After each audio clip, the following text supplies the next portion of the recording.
Hello guys, माझ्या या happy life चॅनलमध्ये तुमचे खूप खूप मनापासून स्वागत आहे। आज मी तुमच्यासोबत शेअर करणार आहे रसरशीत कलिंगडाचा मोहब्बत का शरबत रेसिपी। यासाठी लागणारे साहित्य: कलिंगड 1 कप बारीक चिरलेले बिया काढून, थंड दूध 2 कप, गुलाब सिरप 3 ते 4 चमचे, पिठी साखर 1 ते 2 चमचे, भिजवलेला सब्जा 2 चमचे, बर्फाचे खडे आवश्यकतेनुसार। या सरबताची कृती पाहूया। एका मोठ्या भांड्यात थंड दूध घ्या, त्यात गुलाब सिरप आणि पिठी साखर घालून साखर विरघळेपर्यंत चांगले ढवळा।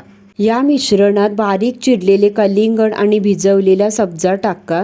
सर्व करण्यापूर्वी बर्फाचे खडे घाला आणि थंडगार ढवळा। एका ग्लासमध्ये ओतून वरून थोडे गुलाब सिरप टाकून सजवा। तुम्ही यात गुलाब पाकळ्या किंवा ड्रायफ्रुट्स सुद्धा घालू शकता। माझी ही थंडगार आणि सोपी रेसिपी नक्की ट्राय करून पहा आणि माझा हा व्हिडिओ आवडला असेल तर लाईक आणि शेअर करा आणि माझ्या या चॅनलवर नवीन असाल तर चॅनलला सबस्क्राईब करा।